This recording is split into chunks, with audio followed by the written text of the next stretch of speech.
So I want to say a few more other things on Scott Pruitt. Scott Pruitt. So I don't want, everyone's excited. They see the headlines, Scott Pruitt's out. Don't get a false sense of security. Donald Trump is still the president. The coal companies, the fossil fuel companies, big oil, are still running this country. That's why they call it the United States of Oil. And make no mistake about it, Donald Trump is trying to make America the #1 source of oil exports. That's what the Dakota Access Pipeline was all about. That's what the Trans-Pecos Pipeline is all about. That's what Line 3 in Minnesota, which they're fighting about right now, is all about. That's what the Atlantic Coast Pipeline is all about. That's what Mountain Valley Pipeline, which thanks to your funding, we were able to go out there to Virginia and West Virginia, cover the Mountain Valley Pipeline, cover that toxic, totally unnecessary natural gas pipeline in Virginia, where brave Virginians and West Virginians have been climbing up in trees,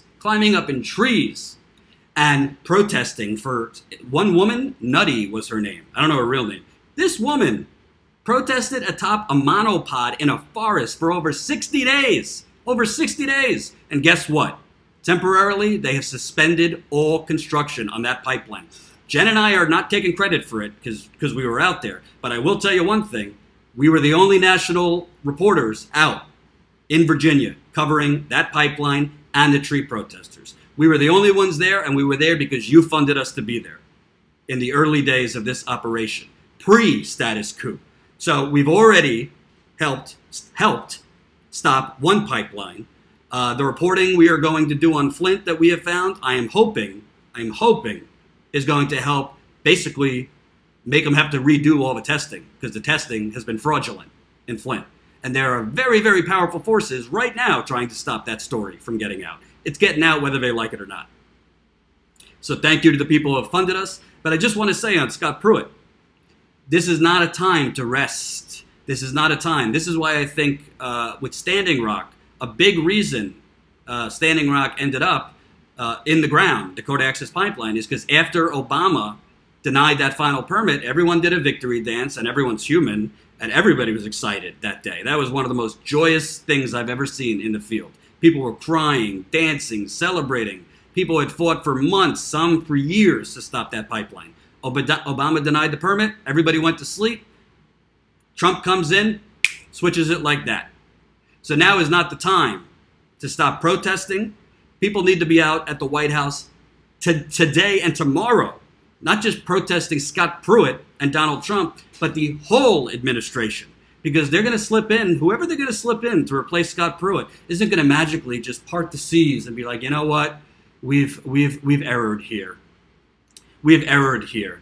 We need to stop building these pipelines. We need to stop letting this revolving door of fossil fuel and coal executives into the White House. We need to cut that out. As Hillary Clinton said, I told them to cut it out. I told them to cut it out. No. They're going to double down. They're going to triple down.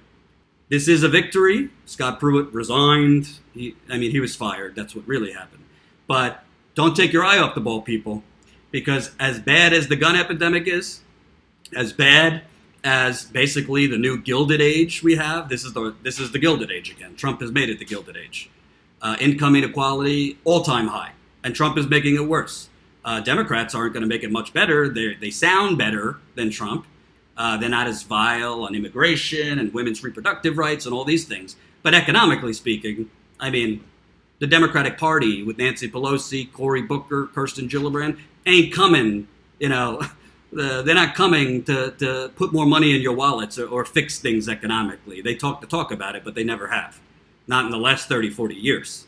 But environmentally speaking, I don't care if you're progressive, neoliberal, conservative, it doesn't matter. The planet has no ideology. We need Andrew Wheeler. Andrew Wheeler is the incoming acting EPA administrator. Guarantee you, he's probably not as corrupt as Scott Pruitt. He probably won't do all these illegal things that Scott Pruitt did. I guarantee you, though, he is not a friend of the planet. He is not a friend of the water. He is not a friend of the animals and wildlife. He is not a friend of the Geneva Convention. He is not a friend of environmental protesters or indigenous people. He is not a friend of people that live near landfills. He is not a friend of people that live near nuclear waste sites that have to send their kids out with masks because the nuclear waste sites are leaking uranium and God knows what else. That's happening in St. Louis. You don't see much news coverage about that, do you? Nobody Trump appoints to the EPA is going to be a friend of the planet. So don't get too drunk tonight that Scott Pruitt's out. They're just sending another one in. He might not be as corrupt, but this guy's as lethal. Trust me. Trust me. So